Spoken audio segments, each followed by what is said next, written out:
So hello everyone, কি অবস্থা সবার? আমি সমাদিতা। আজকে তোমাদের সাথে আরেকটি ব্লগ শেয়ার করব। অনেকদিন যাবত ধরে ইউটিউবে কোনো বড় ভিডিও পোস্ট করছি না, অ্যাকচুয়ালি সময়ও পাচ্ছি না, জানো তো।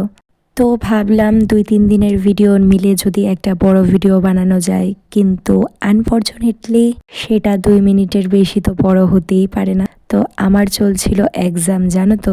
লাইফের কিছু কিছু অনেক বাজে ফেজ থাকে, জানো, এগুলোকে না আমাদের খুব কামলি কাটাতে হয়। আর ওই বাজে ফেজগুলোর মধ্যে যদি আমরা অনেক নিরস হয়ে পড়ি, তাহলে কিন্তু চলা বড়ই মুশকিল।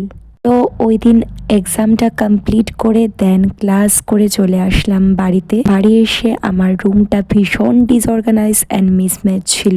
আর রুম যদি ঠিকঠাকভাবে না থাকে একদমই ভালো লাগে না। তাই আমি একটু ফ্রেশ হয়ে জলদি করে প্রথমে একটু ধূপ লাগিয়ে নিয়েছিলাম ঘরে। আর এই যে ব্যানারটা দেখতে পাচ্ছ, এটা আমার বাবা আমাকে দিয়েছিল। সন্ধ্যাবেলায় একটু চা না খেলে কিন্তু ব্যাপারটা জমে না। মা বাড়ি না থাকায় আমি চাটা করে ফেলেছিলাম। দেন চাটা খেয়ে চলে আসলাম দিদির ঘরে। দিদির বাড়িতে আমাদের একটু নেমন্তন্ন ছিল। তো নেমন্তন্ন খেয়ে রাতের বেলা কিন্তু চলে আসলাম বাড়িতে। তো এটা ছিল পরদিন সকালবেলা একটু হেলদি ব্রেকফাস্ট বানিয়ে নেওয়ার ট্রাই করেছিলাম অনেকগুলো ফ্রুটস দিয়ে। তো এখানে একটা আমল লস্যি খেয়ে ঠান্ডা করে নিয়েছিলাম শরীরকে। রবিবার দিন তো মাছ ভাজা টাজা হচ্ছিল। তো আজকে ব্লগটা এই পর্যন্তই থাকুক, আর বড় করি না।